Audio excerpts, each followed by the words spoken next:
Lai, lai, lai, lai, la. Lai, lai, lai, lai, la. Lai, lai, lai, lai, la. Lai, lai, lai, lai, la.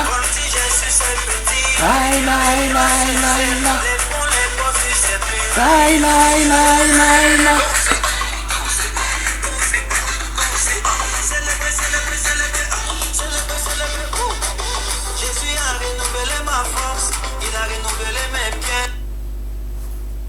Voilà.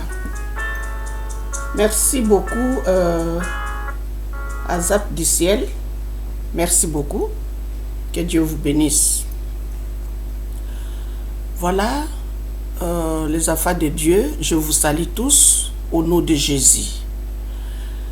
Je suis de nouveau de retour auprès de vous. Pour ceux qui ne me connaissent pas, je répète encore mon nom. Je suis la servante de Dieu. Mon nom est Bosanza Mokabi Bibiane. Comme vous le voyez, je suis chez moi, dans la maison. À cause du confinement, je ne peux pas aller prêcher ou aller à l'église. Nous sommes tous confinés. Et j'en profite par l'installation de tout ce que vous voyez pour me permettre de communiquer la parole de Dieu à vous qui êtes aussi à la maison comme moi. Profitez aussi d'écouter cette parole, ça vous fera du bien. Dieu vous bénira. Amen. Hein?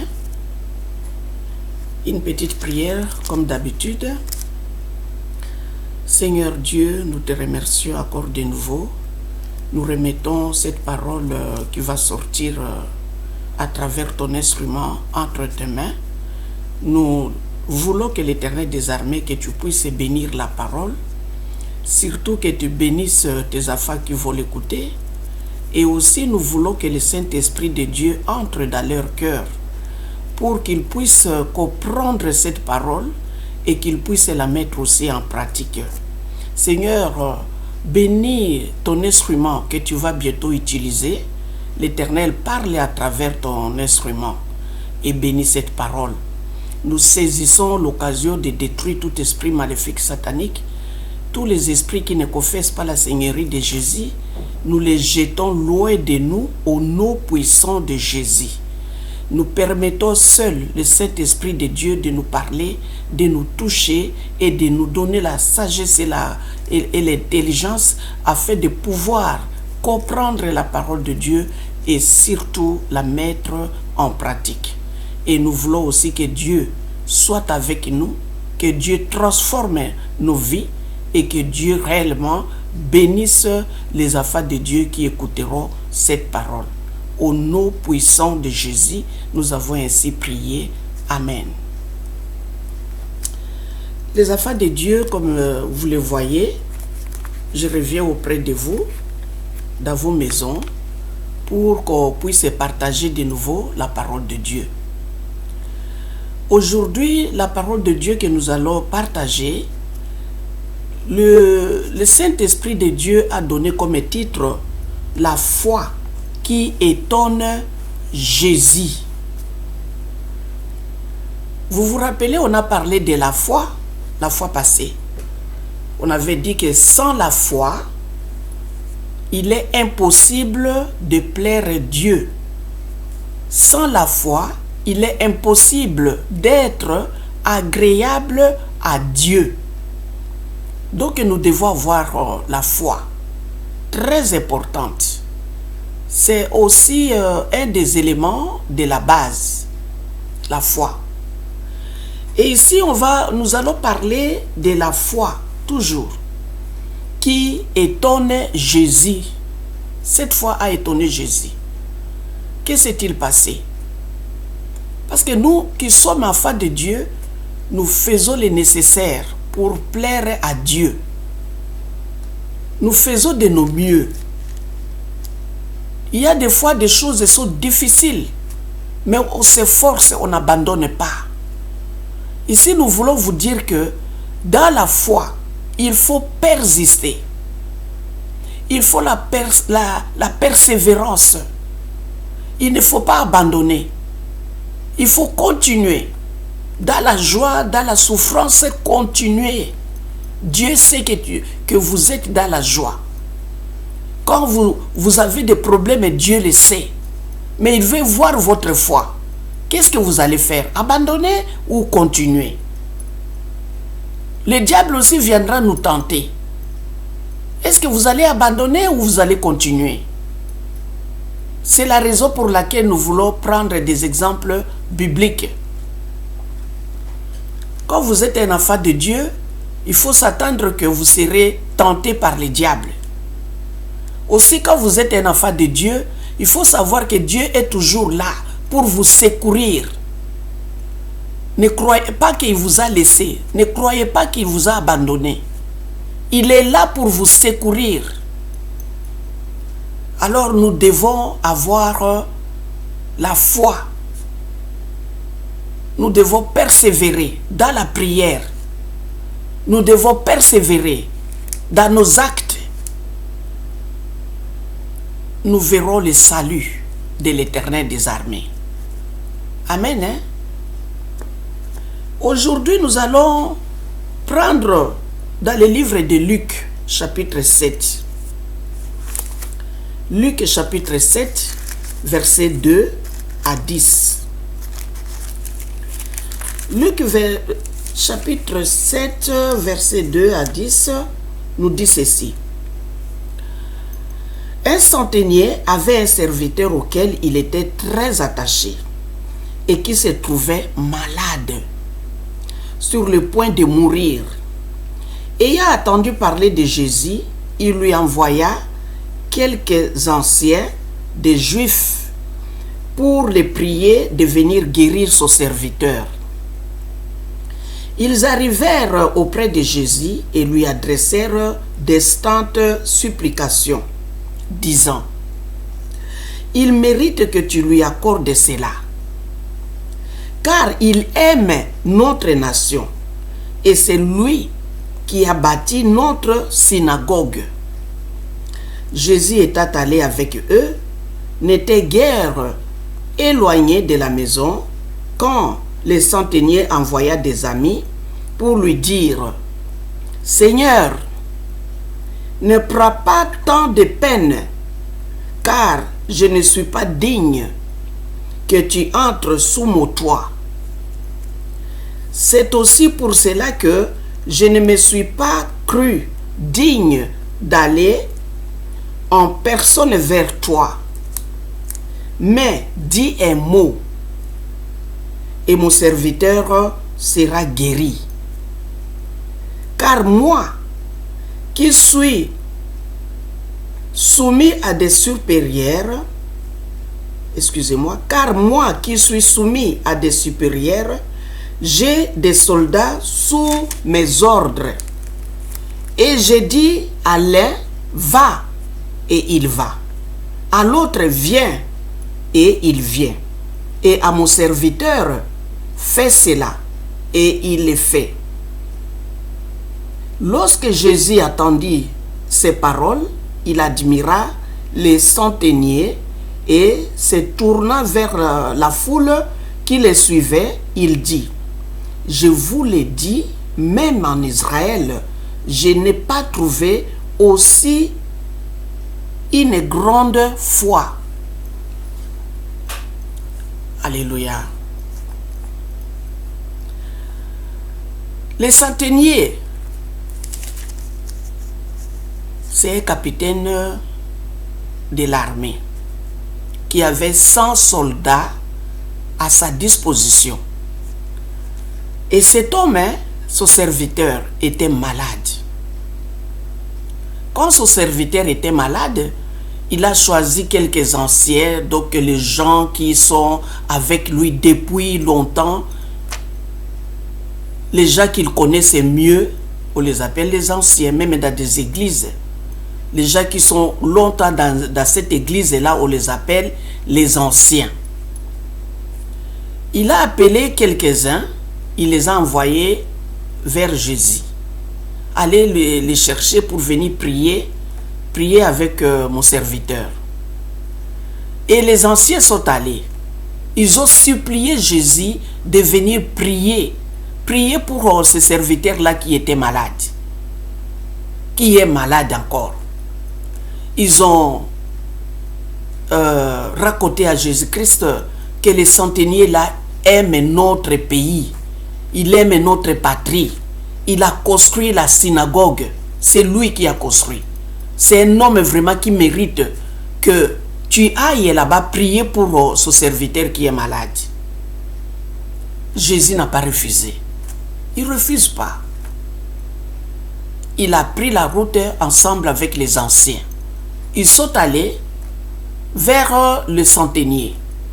Quand le centenier les a aperçus de loin, même pas trop loin, parce que le centenier parlait et Jésus aussi écoutait. Jésus voulait entrer dans la maison de ce centenier. Mais le centenier a dit à Jésus, non, n'entrez pas dans ma maison. Je ne suis pas digne. Je suis un pécheur. Vous savez, les soldats, les militaires ont commis ou bien commettent beaucoup de péchés. S'il faut tuer, ils tuent. S'il faut faire du mal à quelqu'un, ils le font. La plupart des militaires et des soldats sont d'accord quand même avec moi. Malgré qu'il y a quelques exceptions. Et l'homme n'a pas voulu que Jésus-Christ entre, n'a pas voulu que Jésus entre dans sa maison. Il a commencé à enseigner Jésus. Il a dit à Jésus, moi, je suis aussi sous les ordres de mes autorités. Comme vous me voyez là, j'ai aussi les gens qui sont sous mes ordres. Quand j'appelle un soldat, je lui dis de venir, il vient, il doit obéir à mon commandement. Quand je lui dis va, je dis à l'autre va, il va. Alors toi, Jésus, fais de même. Quand tu donnes ton ordre, mon serviteur sera guéri. N'entre pas dans ma maison. Je ne suis pas propre. Je suis sale. Je suis bourré de péchés. Tu ne viens pas ici. Reste là où tu es. Donne seulement un ordre. Mon serviteur sera guéri. Jésus a regardé, Jésus s'est tourné. Il a regardé les gens qui le suivaient. Il a dit, même en Israël, j'ai jamais vu une foi pareille. J'ai jamais vu une grande foi. Alléluia. Jésus s'est étonné. C'est pourquoi ici nous avons donné comme titre la foi qui étonne Jésus. Jésus était étonné. Il a dit même en Israël, là où sont les enfants de Dieu, les élus, j'ai jamais vu une grande foi. Et celui qui lui a dit cela, c'est un païen, un pécheur, un capitaine de l'armée, qui avait 100 hommes à sa disposition. Un militaire qui a fait des gaffes, qui a peut-être tué. Pourquoi il refuse que Jésus n'entre pas chez lui? Il sait ce qu'il a fait. Mais il a commencé à donner des leçons à Jésus. N'entre pas ici. Il a dit vérité. C'est aussi en quelque sorte sa façon de confesser. Je ne suis pas digne. Tu ne peux pas entrer là où il y a trop de péchés. Restez là où vous êtes. Donne seulement un ordre à la guérison entrera dans mon serviteur. Cela a étonné beaucoup Jésus. Il a dit même en Israël, il n'a jamais vu une grande foi. Comment cet homme pourrait croire que quand Jésus donne seulement l'ordre, son serviteur sera guéri? Cet homme avait vraiment confiance en Jésus. Même de loin. Jésus guérit de loin. Vous êtes en Afrique. Votre soeur ou votre femme est en Europe. Et on vous appelle pour vous dire que votre femme ici en Europe est malade. Là où en Afrique, là où vous êtes, vous pouvez vous mettre dans la prière.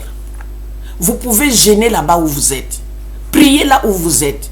Parce que la parole de Dieu nous dit que la main de l'Éternel n'est pas si courte pour sauver. Sa main n'est pas si courte pour guérir. Jésus-Christ a dit, je n'ai jamais vu une grande foi, même en Israël. Cherchons à étonner Dieu. Avec la foi que vous avez, cherchez à étonner Dieu. Dieu cherche aussi les gens qui l'étonnent. Alléluia. Cet homme a étonné Jésus. Jésus a appelé une grande foi. Même en Israël, personne n'a fait de la sorte. Cet homme a fait quelque chose d'exceptionnel. Et Jésus était très étonné. Alléluia. Nous avons encore une personne. Cette fois-ci, c'est une femme qui a aussi étonné Jésus. Dans le livre de Matthieu, chapitre 15, verset 21. On nous parle ici de la femme cananéenne. Cette femme, on dit ceci. Jésus sur le territoire de Tyr et Sidon, la femme cananéenne. Jésus étant parti de là et se retira dans le territoire de Tyr et de Sidon. Et voici une femme cananéenne qui venait de se contrées, lui cria, « Aie pitié de moi, Seigneur, fils de David, ma fille est cruellement tourmentée par les démons. » Il ne lui répondit pas un mot. Et ses disciples s'approchèrent et lui dirent avec instance, « Renvoie-la, car elle crie derrière nous. » Il répondit, « Je n'ai été envoyé qu'aux brebis perdues de la maison d'Israël. » Mais elle vint se prosterner devant lui, disant, « Seigneur, secours-moi. » Il répondit, « Il n'est pas bien de prendre le pain des enfants et de les jeter aux petits chiens. » « Oui, Seigneur, dit-elle. Mais les petits chiens mangent les miettes qui tombent de la table de leur maître. » Alors, Jésus lui dit, « Femme, ta foi est grande, qu'il te soit fait comme tu veux. » Et à l'heure même, sa fille fut guérie. Alléluia. Nous sommes de nouveau à une foi grande. Nous sommes de nouveau. Cette idée ici nous montre, ce passage nous montre, il y a aussi une femme qui a aussi étonné Jésus. Cette femme qui est païenne, qui n'était pas juive, a étonné Jésus. Quand elle a appris que Jésus-Christ est quelque part dans une maison, cette femme-là est venue. Quand elle est venue, elle a raconté son problème à Jésus. Elle a dit à Jésus, sa fille est tourmentée par les démons. Elle a demandé à Jésus-Christ de guérir sa fille. Aucune réponse. Jésus n'a pas donné une réponse à cette femme. Si c'était vous et moi, on allait sortir par la colère. Il ne m'a rien répondu. Il ne m'a même pas regardé. Mais cette femme n'a pas arrêté de demander à Jésus-Christ, de dire, de crier, de dire, de demander le secours de Jésus. Cette femme n'a pas arrêté. Elle a tellement parlé que les disciples étaient même énervés. Les disciples se sont approchés de Jésus pour dire, dis à cette femme d'aller loin de nous. Elle fait trop de bruit. Les disciples ont demandé à Jésus de chasser la femme. Alors Jésus-Christ a répondu qu'il était seulement envoyé aux affaires de Dieu. Il était seulement envoyé aux Israéliens, non aux païens. Alléluia. Après, Jésus a répondu de nouveau. Quand la femme a insisté, la femme est venue se jeter aux pieds de Jésus. Cette femme-là s'est jetée, s'est rabaissée, s'est jetée aux pieds de Jésus. Supplier Jésus pour aller guérir sa fille. C'est une occasion unique que cette femme ne pouvait pas rater. Elle s'est jetée cette fois-ci. Parce qu'elle vient d'apprendre que Jésus était envoyé seulement chez les Juifs. Que Jésus était envoyé seulement chez les Israélites. Et cela est sorti de la bouche de Jésus. Et cette femme-là n'a pas arrêté. Elle ne s'est pas arrêtée là. Quand elle a entendu parler, quand Jésus lui a dit que lui, il est envoyé seulement chez les enfants juifs, alors la dame a dit, c'est ce que je dois maintenant faire quelque chose. Si je rate, c'est fini. Ma fille continuera à souffrir. Et les démons là vont continuer à faire souffrir ma fille. Que ça passe ou que ça casse. Donc je dois faire quelque chose. La fille est tombée aux pieds de Jésus. La femme plutôt est tombée aux pieds de Jésus. Elle a commencé à supplier Jésus maintenant.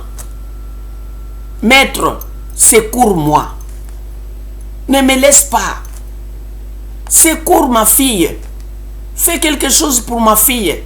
Sauve ma fille. Si je rate cette occasion,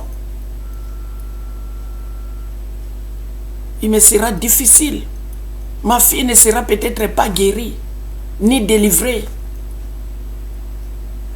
Alors Jésus lui a dit clairement qu'il ne peut pas prendre le pain des enfants et les donner aux petits chiens.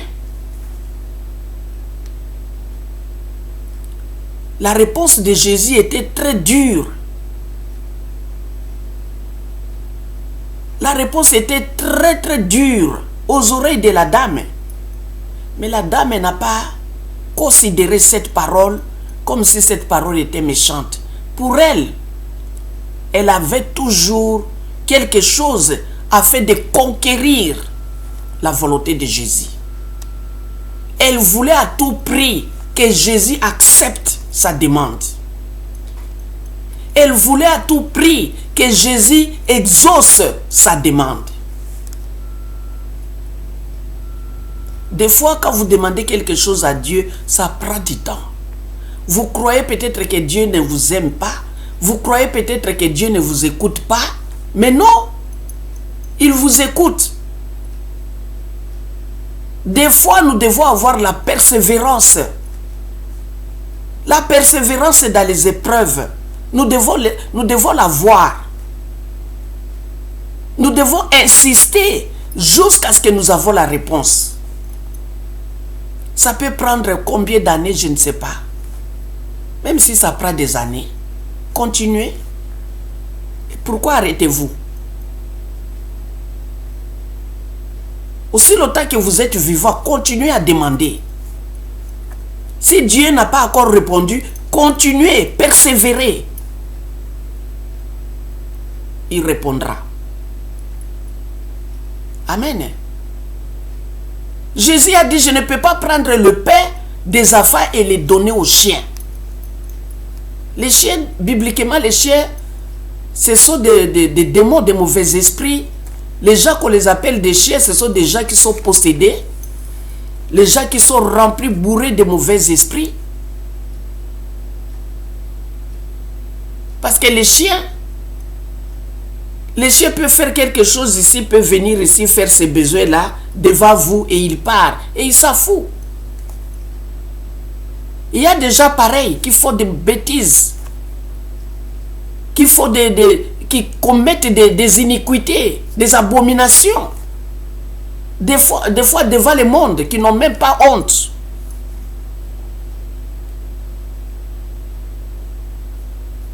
Ces gens-là, on les appelle des chiens. Excusez-moi pour le mot. Car Jésus-Christ lui-même ici a appelé la fille de la Cananéenne une chienne. Mais la Cananéenne ne s'est pas arrêtée là. Il avait encore une réponse dans sa bouche. Soyons sages. Ne cherchons pas à insulter Dieu quand quelque chose ne marche pas. Si c'était vous et moi, peut-être on allait l'insulter et l'abandonner et partir. Mais la Cananéenne n'a pas insulté Jésus. La Cananéenne n'était même pas fâchée. Merci Dieu parce qu'elle a eu la réponse à l'idée de Jésus. Il lui a dit, oui, maître, c'est vrai. Oui, parce que l'exemple que Jésus a pris, pour moi c'est un exemple. Ce sont des choses qui sont simples au monde pour que vous et moi nous puissions comprendre. Quand Jésus a dit le pain des enfants, je ne peux pas les donner aux chiens. La dame a dit oui, des fois on voit quand on mange, on est à table, on mange, il y a les chiens en dessous de la table qui ramassent tout ce qui tombe. Tout ce qui tombe de la table, les chiens ramassent. Des fois les chiens, lutte là en dessous de la table. Wow, wow, wow, c'est à moi, c'est à moi. Wow, wow. Parce qu'il y a un petit morceau de viande ou il y a un petit pain qui est tombé. Alors les chiens là-bas se battent. Alléluia. Il faut avoir la foi qui étonne Dieu. Dans des situations difficiles, il ne faut pas abandonner. Continue ta prière. Continue ta prière. Insistez. Amen. Hein? La dame a dit au verset 27, Matthieu chapitre 15, verset 27. Oui, Seigneur, dit-elle. Mais les petits chiens mangent les miettes qui tombent de la table de leur maître. Oui. Les petits chiens. Alléluia. Quand Jésus-Christ a attendu cette fois-ci, cette réponse qui sort de la bouche de cette femme, Jésus était étonné. D'abord, quand la dame criait, demandait l'aide de Jésus pour chasser les démons qui tourmentent sa fille, Jésus n'a pas répondu. Jésus était resté calme. C'est comme si elle n'a pas écouté ce que la dame là disait. Ça c'est un. Deuxièmement, les disciples de Jésus sont allés voir Jésus pour dire qu'il chasse la dame là qui fait trop de bruit derrière eux. Finalement, la dame n'a pas tenu compte de ce que les disciples avaient dit. Elle s'est approchée maintenant devant Jésus pour demander encore le secours.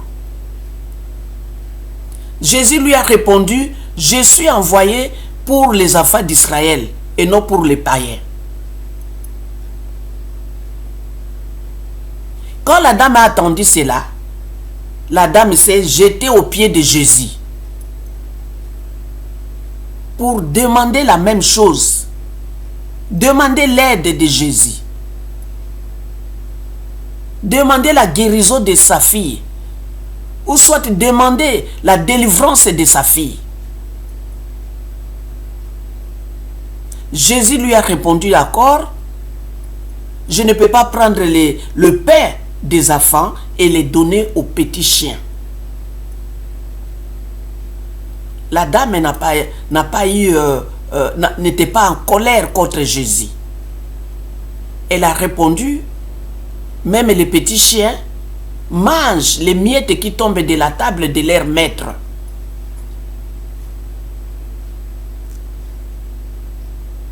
Cette femme a enseigné Jésus. Elle a aussi enseigné Jésus. Alléluia. Elle a répondu avec une belle réponse. Un bon exemple aussi.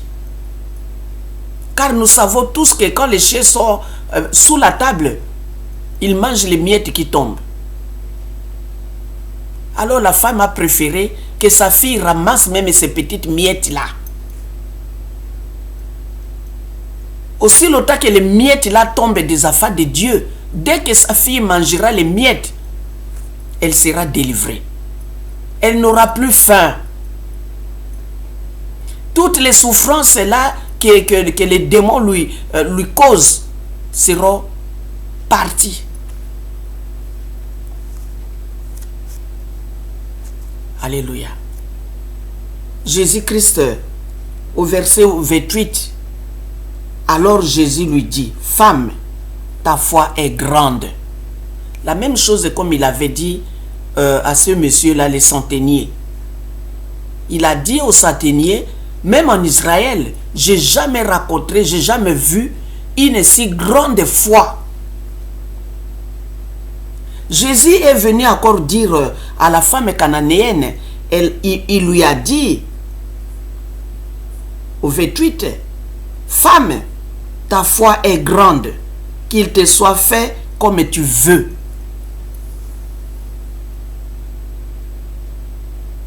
Alléluia. La femme a persévéré. La femme n'a pas laissé Jésus. La femme était toujours là parce qu'elle a su que celui-ci a le salut. Celui-ci a la guérison. Celui-ci a la délivrance. Alléluia. Quand vous compreniez que en Jésus, il y a tout là-bas. Il a tout. Jésus a la guérison. Jésus a la richesse. Jésus a le mariage. Jésus a le travail. Jésus a les enfants. Vous êtes stérile. Confiez-vous à l'Éternel. Rappelez-vous de Anna, la femme d'Elkana, la maman du prophète Samuel. Rappelez-vous de Sarah, qui était aussi stérile, même si elle était avancée en âge. Dieu lui a permis de concevoir et son fils s'appelait Isaac.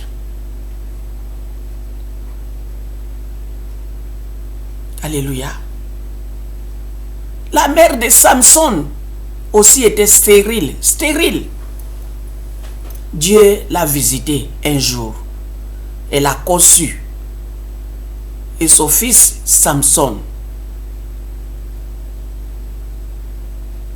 Alléluia. Cette femme cananéenne a compris qu'en Jésus il y a tout. elle ne peut pas laisser Jésus sans que Jésus-Christ guérisse sa fille.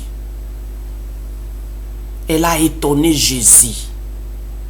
Cette femme a une foi grande. Une grande foi.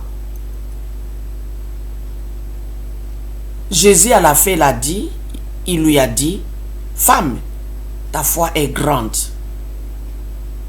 Il lui a donné un feu vert. Que ce que tu demandes, que ça soit fait. Et quand la femme est retournée, elle a trouvé que sa fille était délivrée. Les démons étaient partis. La persévérance dans la prière. Demander sans cesse. Même si Dieu vous donne ce que vous demandez.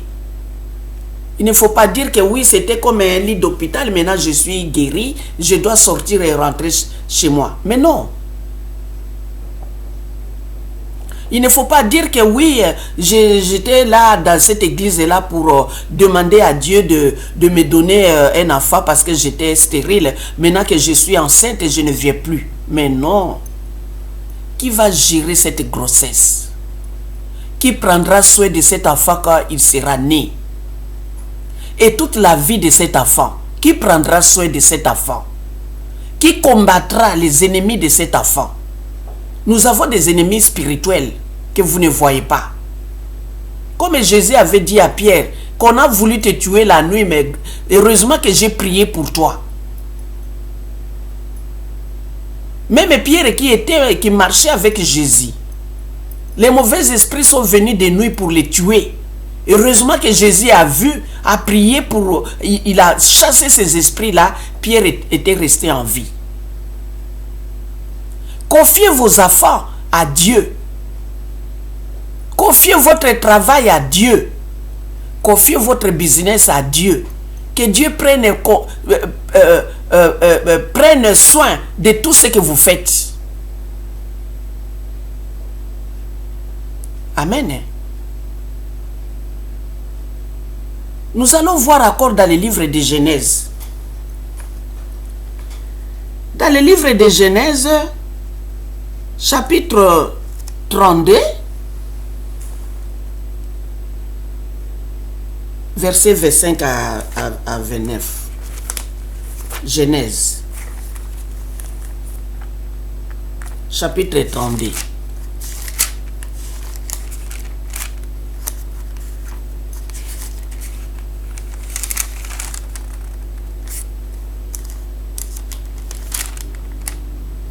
Lutte de Jacob.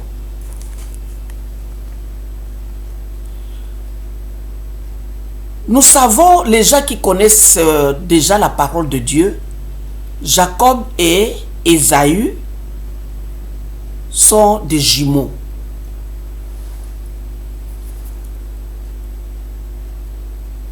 Isaac, quand il était devenu vieux, il a demandé à Ésaü,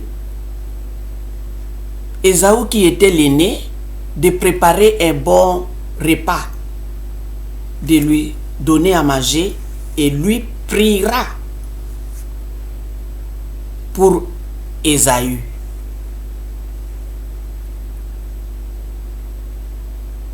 Mais la maman, qu'est-ce que la maman a fait? La maman a attendu ce que disait son mari. Rebecca est allée prendre vite un animal.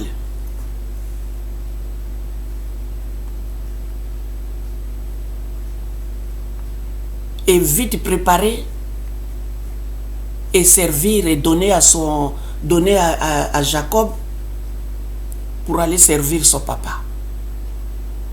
Il a pris même le manteau d'Ésaü. Elle a fait porter à son fils bien-aimé Jacob. Et quand le papa a fini de manger, quand même il avait senti quelque chose. L'odeur était de quelqu'un d'autre. Parce que les manteaux, oui, quand nous on porte des manteaux, il y a vraiment l'odeur qui reste. Hein. Le papa avait constaté quelque chose d'anomalie, mais il n'a pas tenu compte. Il n'est pas allé plus loin. Il a mangé sa nourriture, il a fini, malgré qu'il y avait des doutes. On n'est pas là pour aller en détail. Il y avait des doutes.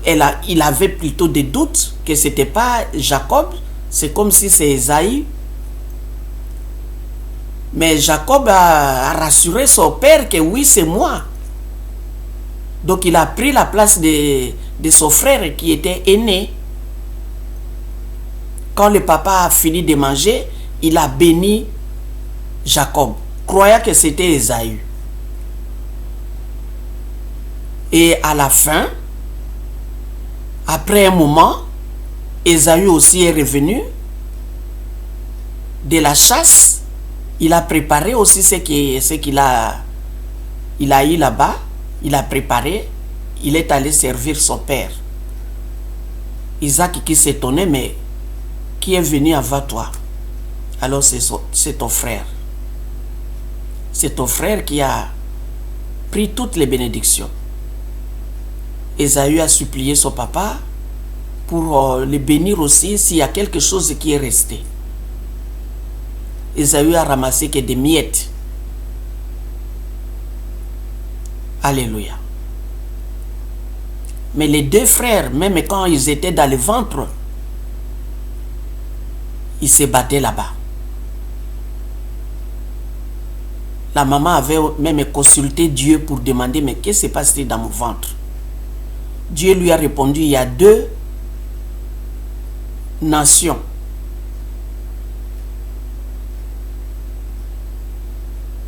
Alors la maman était au courant parce que Dieu lui a dit, l'aîné sera assujetti.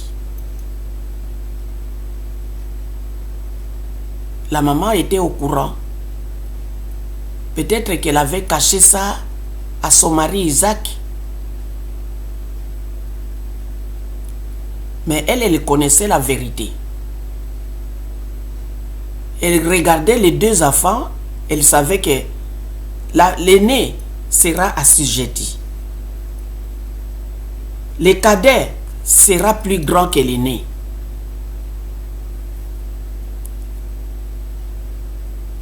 Ici, nous voyons que Esaü était très fâché contre son frère.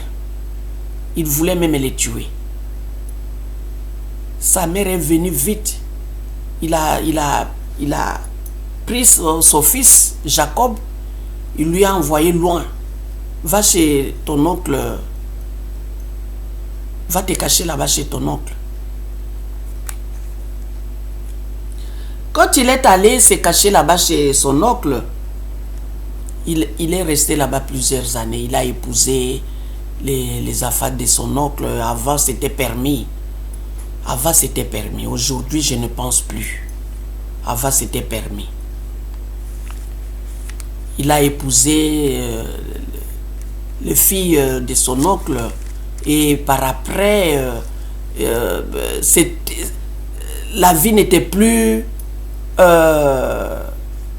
c'était plus normal là-bas. Parce qu'il y avait beaucoup... Il était le berger.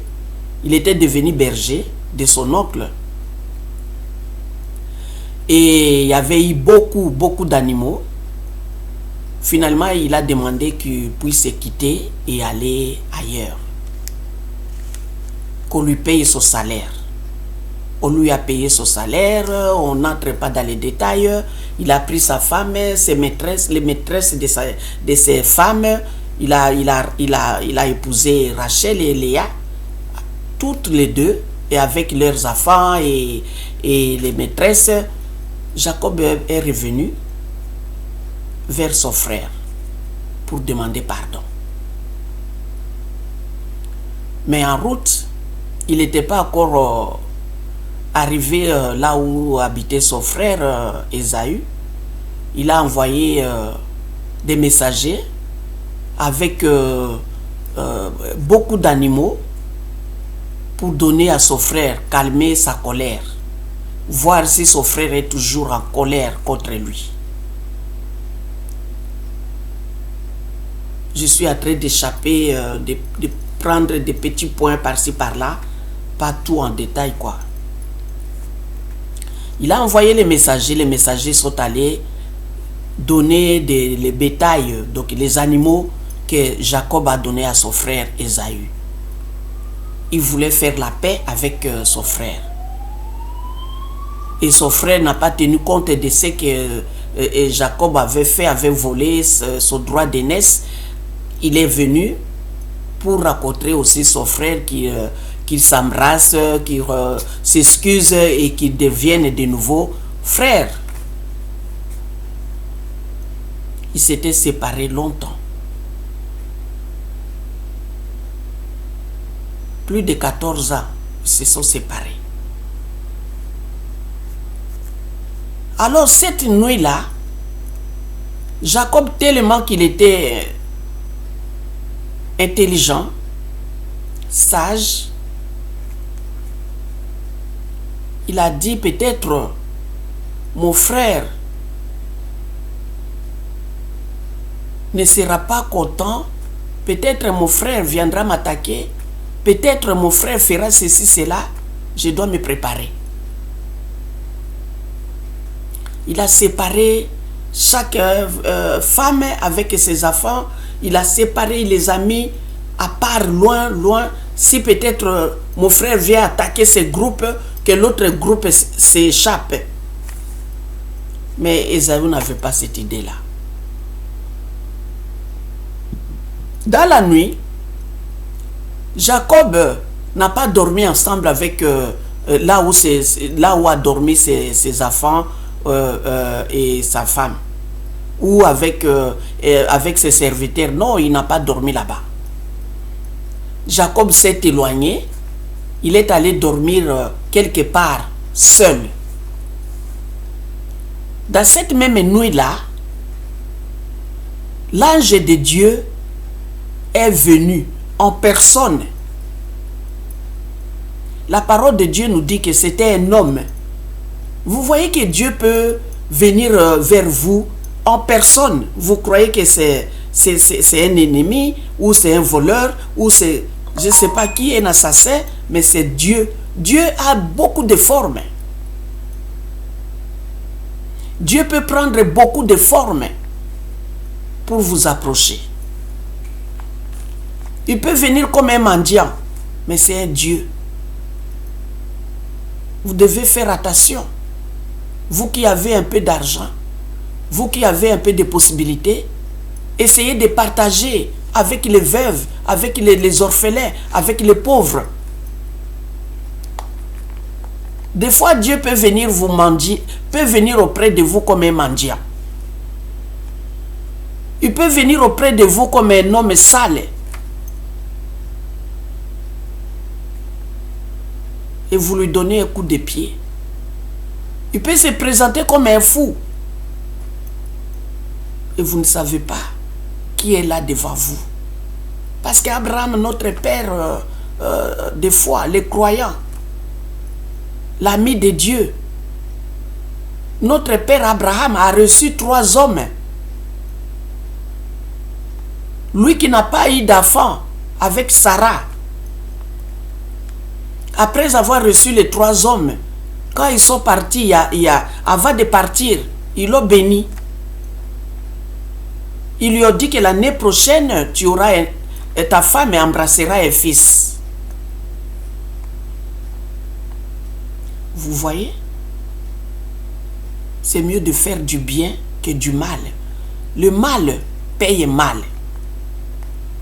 Pourquoi détruisez-vous vous-même?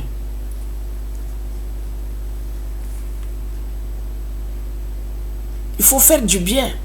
Abandonnez le mal.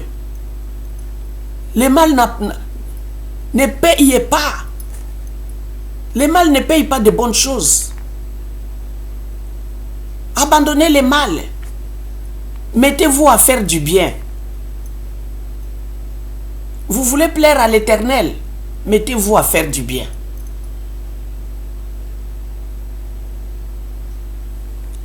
Nous sommes là pour voir que Jacob, dans la nuit là, quand il a séparé sa famille, il a séparé les brebis, il a séparé les serviteurs, il a séparé ses femmes, lui, il est allé passer la nuit aussi seul quelque part. Dans la nuit là, un homme est venu l'attaquer. Lui, il a regardé, il a dit ça, ce n'est pas Ésaü, mon frère. C'est peut-être un des serviteurs de mon frère. Mon frère a envoyé son serviteur pour venir m'attaquer. Jacob ne s'était pas laissé faire. Ils ont lutté. La parole de Dieu nous dit qu'ils ont lutté toute la nuit. Ils se sont battus toute la nuit.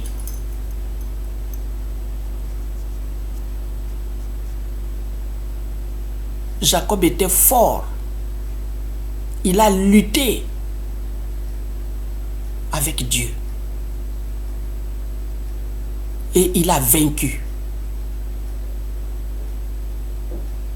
Parce que Dieu lui a donné un nom nouveau. Vous savez, la prière que nous prions là, toutes les demandes là, toutes nos requêtes, c'est un combat. Nous sommes en train de combattre nos ennemis. Nous sommes en train de demander à Dieu de nous bénir. Il ne faut pas abandonner. Si Dieu n'a pas encore répondu à vos prières, si Dieu n'a pas encore répondu à tes prières, n'abandonne pas.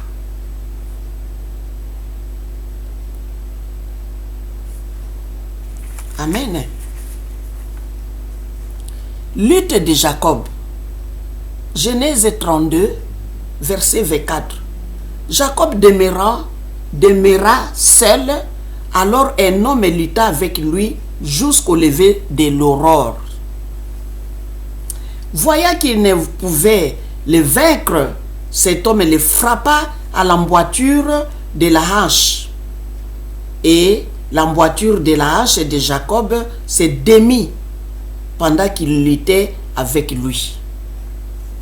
Il dit, laisse-moi aller, car l'horreur s'élève.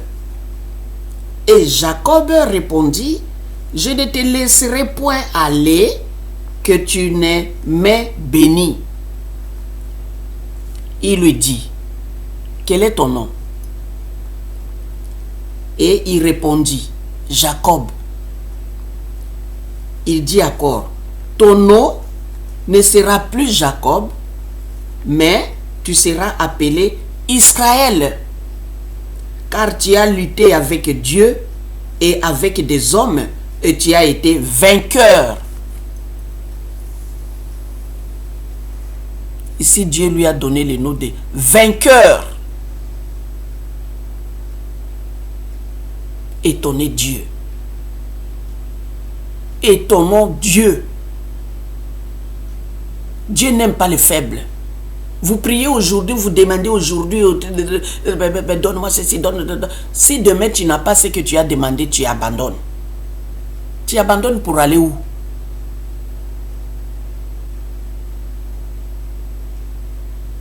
Il a tout.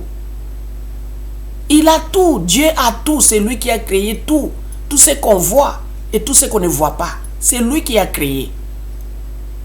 Mais vous l'abandonnez pour aller où? Qui va vous donner ce que vous demandez? Vous croyez que la Cananéenne, si elle avait su qu'il y a quelqu'un d'autre qui pourrait sauver sa fille, ne devrait pas venir à Jésus? Si cette femme est venue à Jésus, même si Jésus lui a donné des réponses très dures, elle sait pourquoi elle a persisté. Parce que personne d'autre ne pourrait sauver sa fille. Si elle savait qu'il y avait quelqu'un d'autre, elle ne devrait pas venir à Jésus. Parce qu'elle a compris que les gens de ce monde ne sont pas capables. Ils n'ont pas le pouvoir de chasser les démons. Le seul qui peut chasser les démons, c'est Dieu. Et ce Dieu-là était Jésus en personne. La Cananéenne avait compris. Elle a persévéré jusqu'à ce que sa fille a trouvé la délivrance. Jacob a lutté. Il a lutté avec Dieu. Toute la nuit, l'aurore commençait à apparaître, c'est-à-dire la journée. La journée maintenant, tongo e bandi kotalana. Quand l'ange a vu que oui, maintenant c'est le jour, je dois m'en aller. Je dois retourner au ciel. De l'autre côté, Jacob n'était pas fatigué du tout. Jacob aussi a persévéré. Elle ne s'est pas laissée faire. Elle a lutté. Les deux hommes se sont battus toute la nuit. L'ange a vu que cet homme ne se laisse pas faire. Il a demandé haut les mains. Il est le premier à demander à Jacob, laisse-moi m'en aller. L'horreur arrive.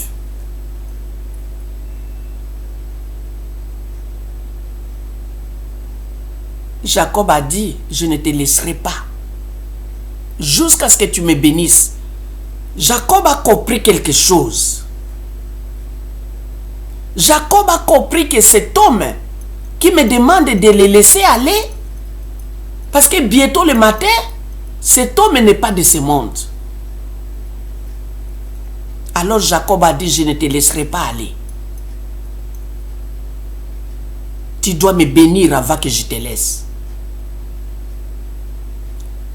Vous croyez que cet homme ne connaissait pas le nom de Jacob? Comment il savait que Jacob a passé la nuit là, quelque part là? Pourquoi cet homme n'est pas allé chez les serviteurs de Jacob? Il est seulement venu attaquer Jacob. Vous croyez que cet homme ne savait pas que le monsieur là s'appelait Jacob? Dieu vous connaît. Le jour où Dieu apportera votre bénédiction, il faut que vous soyez là.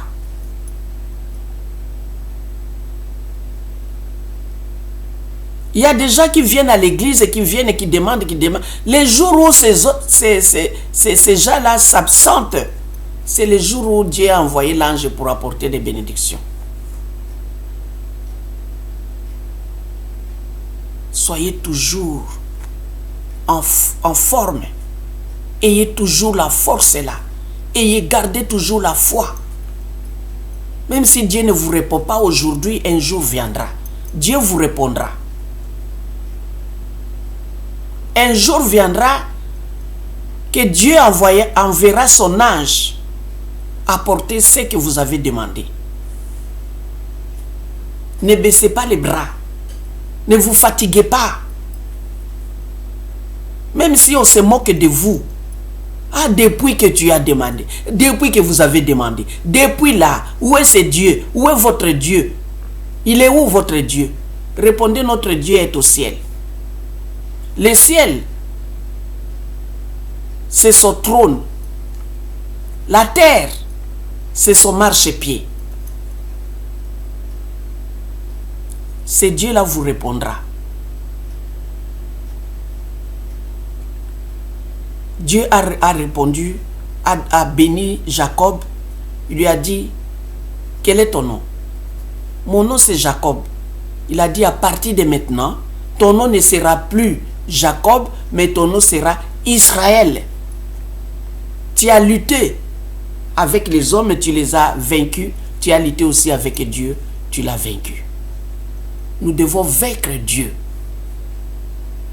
Que Dieu puisse regarder nos efforts et disent que oui, il est temps aussi de bénir ces gens ici. Il est temps de bénir cette femme. Il est temps de bénir cet homme. Il est temps de bénir ces garçons. Il est temps de bénir cette fille. Il faut persister. Il faut persévérer. Comme Jacob. Finalement, Dieu a dit, mais cet homme ne se fatigue même pas. Il n'abandonne pas. Que Dieu voie que vous n'abandonniez pas.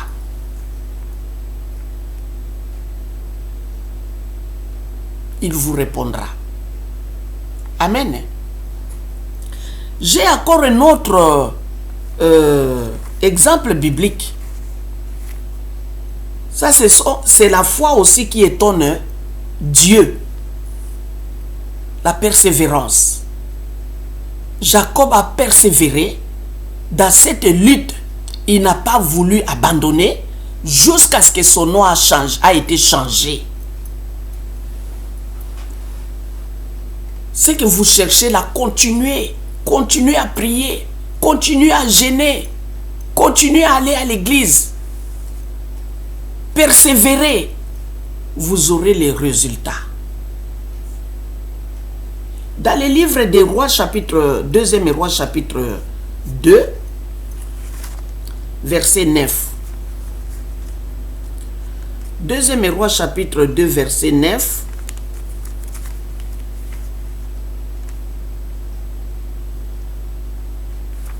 Deuxième roi, oui, chapitre 2, verset 9. Il y a aussi dans la Bible, je prends toujours des exemples bibliques pour vous montrer que ce qu'on dit là est vrai. La parole de Dieu, je dis souvent que c'est comme le poulet. Chacun a sa façon de préparer son poulet. Mais c'est toujours le poulet. Dans beaucoup de pays, il y a différentes sortes de griller ces poulets-là, de les préparer différentes sortes. La parole de Dieu, c'est une nourriture. Il y a plusieurs façons de préparer sa nourriture. Cela dépend du message que Dieu aussi vous donne. Le même verset là, le même poulet, quelqu'un peut le préparer d'une autre façon. Vous aussi, vous allez le préparer d'une autre façon.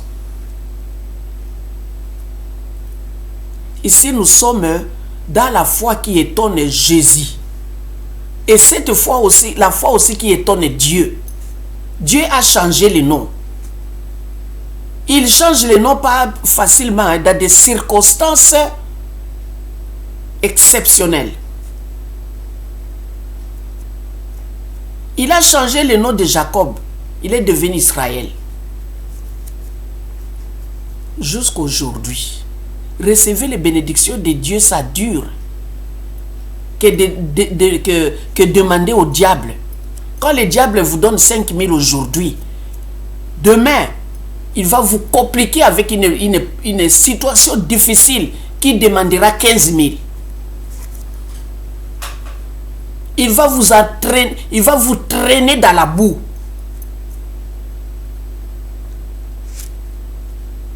Le diable ne donne rien pour rien. Il donne avec cette main droite, il demande avec la main gauche. Mais quand Dieu vous donne, il vous donne éternellement. Il ne viendra pas vous dire parce que je vous ai donné ceci, donne-moi aussi cela. Sacrifie-moi ça. Non, c'est différent de ce qu'il avait demandé à Abraham. Ce n'était pas pour sacrifier, mais le diable sacrifie réellement. Quand le diable vous donne beaucoup de richesses, vous devez sacrifier les gens. Il y en a qui ont fini leurs membres de famille à sacrifier.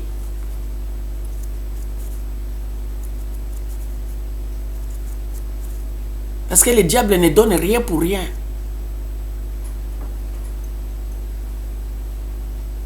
Nous avons le sacrifice déjà qui s'appelle Jésus. Il s'est sacrifié pour nous. On n'a plus besoin de sacrifier quelqu'un pour avoir de l'argent. Si vous voulez avoir de l'argent, travaillez. Demandez à l'Éternel de vous donner un travail.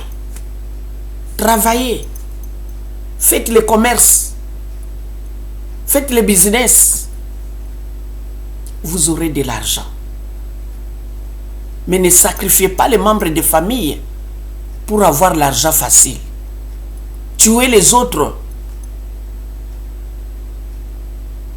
pour avoir de l'argent. Non.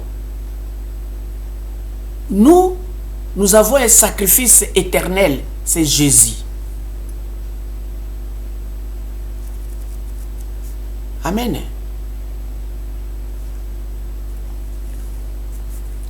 Deuxième Roi chapitre 2, verset 9. Le titre ici, c'est Élie enlevé au ciel. Et Élisée devrait le succéder. Élisée devrait prendre la place d'Élie.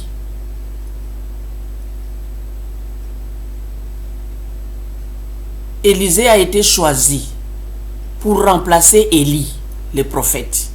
Vous vous rappelez d'Élie, quand il demande le feu descend. Quand il demande que le feu vous consume, le feu descend et consume les serviteurs du roi qu'il avait envoyé auprès d'Élie pour l'attraper, pour le saisir, pour l'arrêter. Et quand il a fait les sacrifices là, avec les prophètes de Baal, Élie avait demandé le feu. Il a dit, le Dieu qui répondra par le feu, c'est le vrai. Que le feu vienne manger les sacrifices, l'holocauste qu'ils ont sacrifié les prophètes de Baal et Élie. Et nous savons que c'est le feu qui était descendu. Les prophètes de Baal, ils ont appelé leur Baal, leur Dieu. Le Baal vient consumer l'holocauste. Baal descend, vient consumer l'holocauste. Baal n'était pas descendu. Les prophètes là se sont coupés les corps. Il y avait du sang qui coulait. Leur Baal n'était pas descendu. C'était maintenant le tour d'Élie. Élie a demandé, il a tout arrangé, il a arrangé l'autel, il a versé même de l'eau. Il a mis des pierres, des grosses pierres. Il a déposé l'holocauste au-dessus. Il a versé beaucoup d'eau sur l'holocauste. Les pierres et les bois, tout était mouillé. L'eau même a coulé par terre. Élie s'est mis à invoquer son Dieu. Tout à coup, on a vu le feu descendre. Le feu a consumé tout l'holocauste, même les pierres. Tout ce qui était là, le feu a consumé. Et là, on a su que le Dieu d'Élie, c'était le vrai Dieu. Élie a saisi tous les prophètes de Baal, les a tous massacrés. Et maintenant, Élie devrait aller. Dieu lui a dit qu'il sera enlevé. Il va l'enlever. Il faut un successeur. Le successeur, c'est qui? C'est Élisée. Alors, Élie et Élisée, les deux là devraient aller ensemble. Élisée a dit, moi je te laisserai pas. Quand Élie a raconté à Élisée ce qui va arriver, il a dit, alors, moi je te laisserai pas aller seul. Je vais aller avec toi. Ils ont pris la route ensemble. Ils ont traversé des obstacles. Ils sont arrivés quelque part. Le prophète Élie a dit à Élisée, retourne, ne me suis pas, parce que moi, Dieu peut m'enlever d'un moment à l'autre. Et toi, qu'est-ce que tu vas faire? Retourne, rentre chez toi. Il a dit non, je ne te laisserai pas.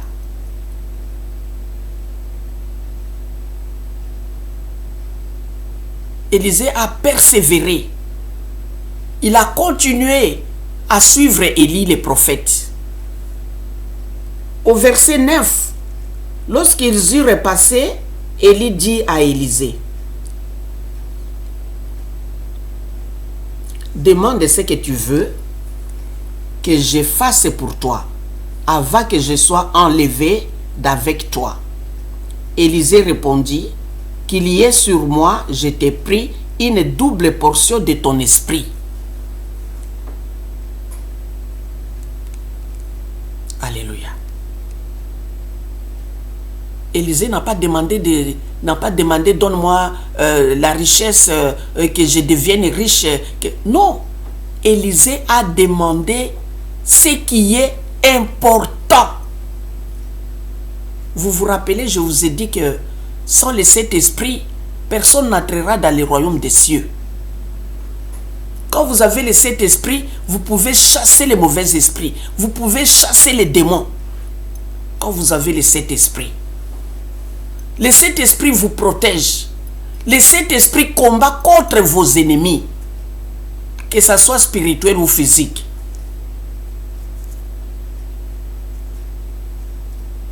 Ici, là, Élisée a demandé quoi? Double portion de l'esprit qui était en Élie. Nous savons tous que quand Élie demande le feu, c'est le feu. Il avait ces dons-là du feu. On ne blague pas avec Élie. Que vous soyez 50, combien? Il demande le feu vous consume. Élisée a dit à Élie, moi je veux le double. Le double esprit que vous aviez. Moi je veux le double. Double portion. Il ne demande pas un esprit, hein, double. Pour faire encore beaucoup plus de miracles, beaucoup plus qu'Élie.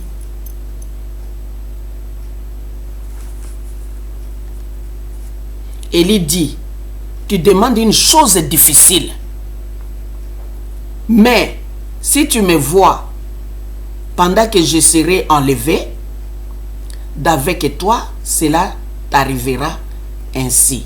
Sinon, cela n'arrivera pas.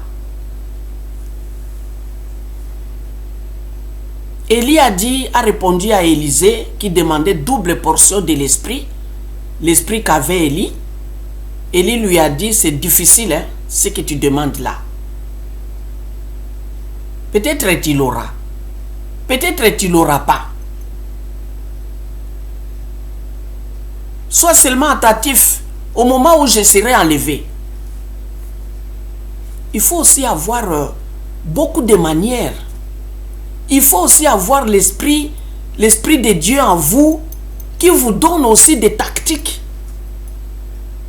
Il ne faut pas attendre là-bas, rester à la maison, croiser les bras, attendre que l'argent tombe du toit de la maison. Il faut sortir, aller chercher. Il faut persévérer à chercher du travail. Persévérer à demander la guérison. Persévérer à demander que Dieu puisse t'accorder un enfant. Même plus. Si vous êtes stérile, même si vous êtes impuissant, demandez à Dieu. Il est capable de vous transformer. Il est capable. Amen. Hein? Ici, nous voyons que Élie a répondu à Élisée que ce qu'il demande est difficile. Difficile. Moi, je veux double portion de l'esprit que vous avez. Comme il continue au verset 11, 2e Roi chapitre 2, verset 11. Comme il continuait à marcher en parlant, voici un char de feu et des chevaux de feu les séparèrent l'un de l'autre. Élie monta au ciel dans un tourbillon. Ce sont des choses vraies. ce qu'on lit là, ce ne sont pas des histoires. Ce sont des choses vraies qui étaient arrivées. Des événements qui sont arrivés réellement. C'est une histoire vraie. Dieu a envoyé le char de feu. Quand le feu descend ici, toi tu es là, moi, le feu est au milieu. Ça chauffe. L'autre est allé d'un côté, l'autre aussi de son côté. Parce qu'il y a le feu au milieu de vous. Et ça chauffe. C'est pourquoi Élie lui a dit que ce que tu demandes est difficile. Sois prêt au moment où je serai enlevé. Fais ton mieux pour l'avoir. C'était très chaud. Élisée n'a pas eu peur de la chaleur de ce feu-là. Élisée a sauté. Il a saisi le manteau d'Élie.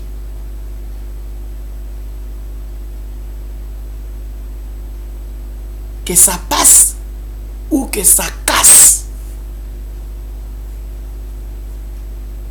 Tu as traversé des endroits très difficiles jusque-là et raté et revenir les mains vides. Mais non. S'il faut être brûlé ici, je serai brûlé, mais je dois avoir ce que j'ai demandé.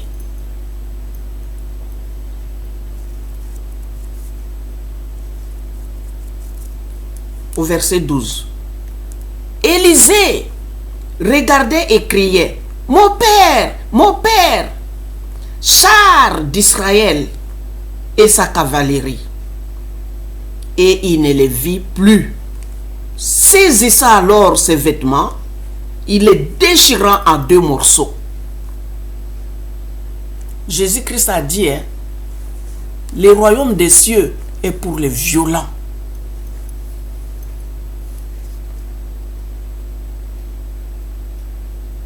Tu as vu comment cet homme a fait une violence ici? Quand il n'a pas vu Élie, cet homme, quand il n'a pas vu, Élie, qu'est-ce qu'il a fait? Il a saisi.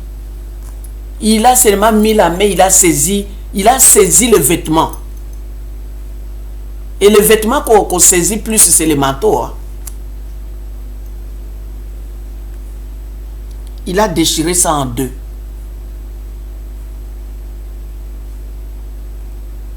Et au verset 13, il releva le manteau qu'Élie avait laissé tomber.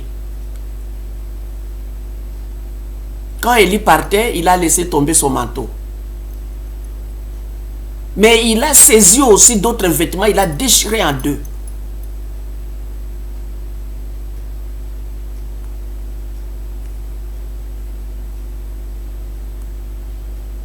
Il a déchiré. Je pense qu'il a déchiré seulement le manteau.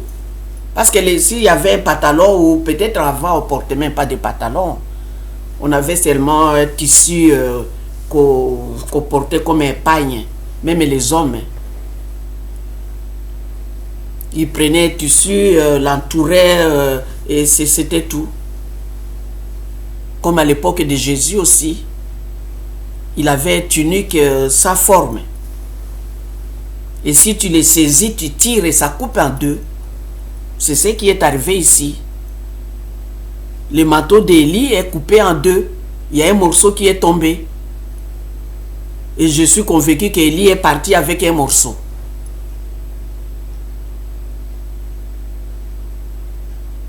Et Élisée a ramassé les morceaux là. Quand il a ramassé les morceaux qui est tombé, il a commencé à opérer des miracles avec ces morceaux-là. Si nous sommes venus ici, c'était pour voir que dans la prière ou dans la vie chrétienne, il faut être fort dans la prière. Il faut persévérer. Il faut avoir une foi grande. Il faut étonner les gens. il faut aussi étonner Dieu. N'abandonnez pas si vite. Dieu n'aime pas les gens qui abandonnent. Amen. Il y avait aussi une pauvre veuve. Une femme qui avait seulement 2 pièces. Toute sa vie. 2 pièces qui lui restaient. Et quand les gens donnaient des offrandes, cette veuve-là n'a pas regardé elle n'a pas regardé sa pauvreté. Elle avait que 2 pièces. Elle devrait donner même 1 pièce et rester avec une. Elle a pris toutes les 2 pièces et l'a donné comme offrande. Et Jésus regardait. Jésus a su. Il connaît. Jésus connaît combien vous avez. Dieu connaît combien vous avez. Il le sait. Vous pouvez cacher ça. Ma femme ne peut pas connaître combien j'ai. Combien j'ai sur mon compte. Mon mari ne peut pas connaître combien j'ai sur mon compte. Ah, mes enfants ne peuvent pas connaître combien j'ai sur mon compte. Mais Dieu le sait. Vous venez donner des billets qui sont usés, pourris. Vous venez donner comme offrande. Et vous laissez les vrais billets là-bas chez vous. Ou dans votre poche. Ou dans votre sac à main. Jésus a regardé la pauvre veuve. Il a dit, tous les gens qui ont donné des offrandes, ils ont donné parce qu'ils ont beaucoup. Ils ont donné, ils ont montré qu'ils ont de l'argent, ils ont donné. Oui, ce n'est pas mauvais de donner quand vous avez l'argent. Mais ici, Jésus-Christ a apprécié la veuve qui avait que 2 petites pièces, qui a donné toutes les 2 petites pièces. La veuve a donné toute sa pauvreté à Dieu. Prenez cette pauvreté. Je ne veux plus garder les 2 petites pièces. Qu'est-ce que je vais acheter avec? Prenez-les. Ça, c'est une vie de la pauvreté. Prenez cette vie-là. Je n'en ai plus besoin. Ça, c'est moi qui l'ai dit. Je pense que cette dame, cette veuve, Dieu lui avait béni. Parce qu'elle a tout donné. Comment est-ce qu'elle pouvait vivre encore? Elle allait vivre avec quoi? Je suis convaincu que Dieu a béni cette femme, même si ce n'est pas écrit dans la Bible. Amen. Hein? La persévérance. Dieu vous bénira comme il a béni Jacob. Jacob a lutté avec Dieu. Dieu l'a béni. A changé son nom. Son nom est Israël. Vous voyez le pays Israël là? C'est Jacob. Grâce à Jacob, qui n'a pas abandonné la lutte. Il a lutté jusqu'au matin. Vous abandonnez. Vous avez lutté jusqu'où? Vous abandonnez si vite. Vous n'aurez pas ce que vous cherchez. Dans la prière, dans la vie de Dieu, soyez violents. Violents, pas aller taper les gens. Hein. Violents dans la prière, dans les jeûnes, prière, jeûne et prière. Jusqu'à ce que Dieu vous donne ce que vous demandez. Amen. N'abandonnez pas si vite. Même si Dieu vous donne, il faut rester toujours devant Dieu. Il faut rester dans la présence de Dieu. Il ne faut pas aller jouer avec les bénédictions. Le diable va te suivre là-bas ou vous suivre là-bas et détruire tout ce que Dieu vous a donné. Or, si vous restez devant Dieu, vous restez toujours avec Dieu, vous avez toujours Dieu, vous continuez vos prières à prier aussi pour les autres parce que Dieu vous a béni. Priez pour les autres qui n'en ont pas, que Dieu aussi puisse les bénir. Restez avec vos bénédictions.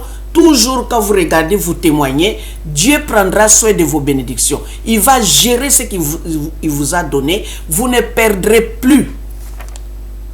C'est-à-dire que si vous quittez Dieu, Vous rentrez, oh, parce que Dieu m'a béni, je n'ai plus envie de rester dans l'église et je vais sortir de l'église. Le diable vous attend là-bas.